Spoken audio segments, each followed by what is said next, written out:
Now, even though it's not the focus of this course, because it's not the common way of writing components, I wanna briefly talk about class-based components instead of functional components. Because whilst nowadays we typically do use functional components only, there still are a lot of projects out there that do use class-based components instead. And there, of course, also are simply people who prefer that, and there's nothing wrong with class-based components. Therefore, I also want to show you how this counter component would look like if we would build it as a class-based component. For this, I'll add a class named counter here, and that class needs to extend the React component object, the React component class. So I'll import from React, I will import component like this. And with that imported here, we extend component. Now that's what you learned in a separate module about class-based components. That's how they work. Now in here, we then can add a constructor to initialize our state, but here we don't have any state. Instead here, we then add the render method, which should of course return this JSX code. So I'll copy that and return this JSX code here. But now we need to add increment and decrement handler methods, a toggle counter handler method, even though we're not doing anything with that yet. And we then need to make sure that we get access to our counter. So let's add a couple of methods here. Let's start with the increment handler method, then the decrement handler method, and also the toggle counter handler method.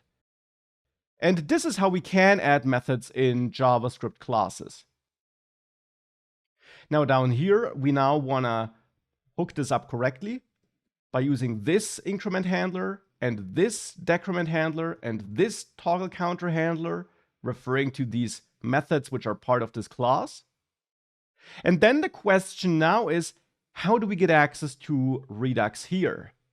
In the functional component, we used hooks, use dispatch and use selector. But hooks are not usable in class-based components. Now, I briefly did mention it before. React Redux also exports a connect function, which is a function that helps you connect class-based components to Redux.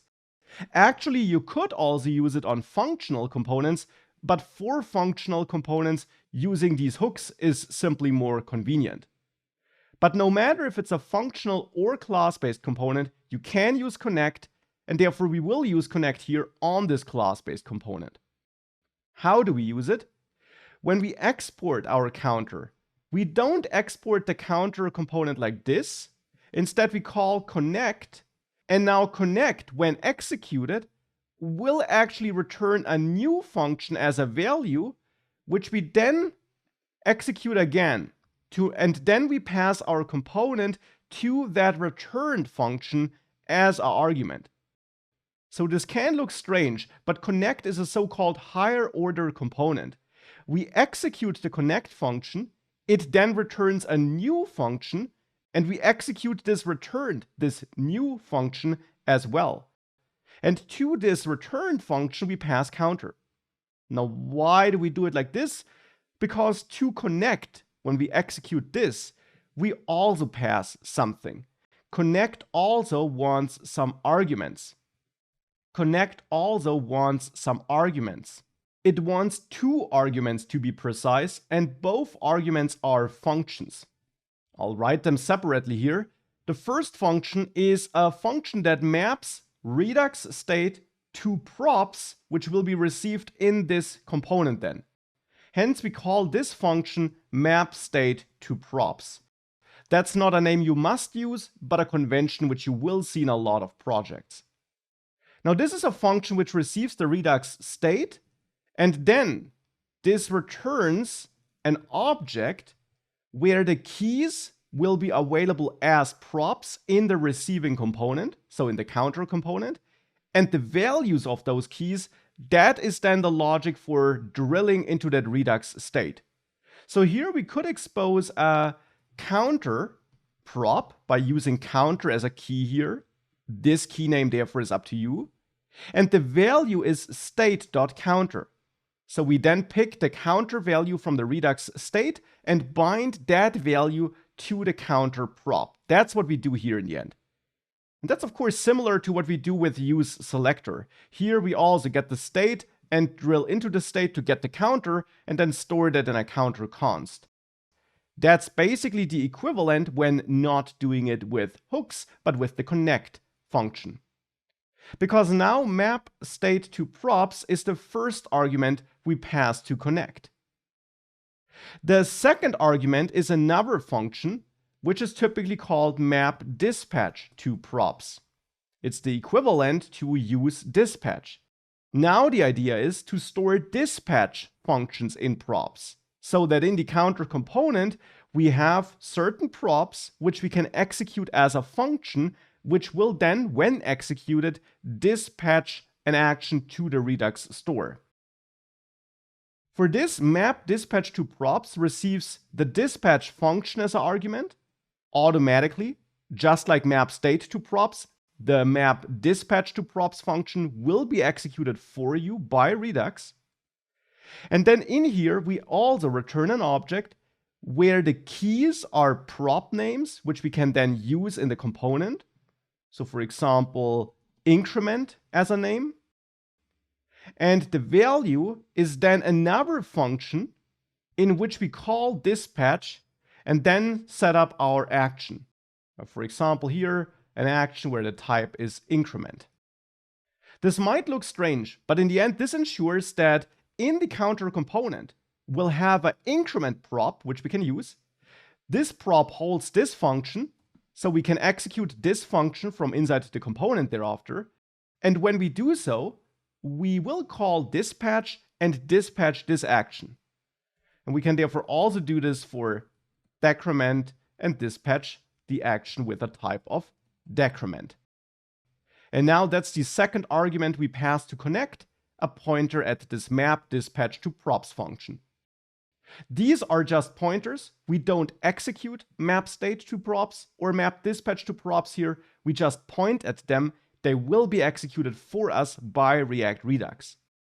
And when using connect, React Redux will still set up a subscription and manage a subscription for you. It will do all of that. It's just an alternative to using the use dispatch and use selector hooks. And obviously that's a bit shorter and easier, I would say. But if you're working with class-based components, you can't use hooks, and then this is your equivalent. So therefore now, to take advantage of these props which we map into our component in the counter component, in increment handler, we can now execute this .props increment, because on our props in this component, we'll have a prop named increment because of our mapping here. And in the decrement handler, we therefore can execute this props decrement. And here in our JSX code, where we want to output the counter, we would use this props counter because we received a counter through props because of us mapping this counter state to the counter prop here. Now, to make sure that everything works, because JavaScript works the way it does, we need to call bind here on the increment and decrement handler bindings in JSX and bind this to make sure that the this keyword inside of these methods refers to the class. So that's something we need to add here. And then we can comment out this functional counter component so that we don't have the same name being used twice in this file. And if we now save this, it's reloaded, and we can still use it as before. It works as before, but now with a class-based component. Again, class-based components are not the focus of this course, but they do exist, they are valid, they are still getting used in a lot of projects, and therefore you should know how to connect those to Redux as well. Nonetheless, I will now again comment out all that code here essentially, and comment the functional counter component back in, and then export this functional counter component again, and get rid of all the imports which we don't need anymore. But I'll keep the commented code down there so that we have it for reference. And now you learned about both. Now we will stick to functional components, but it is worth knowing about class-based components and the connect function as well.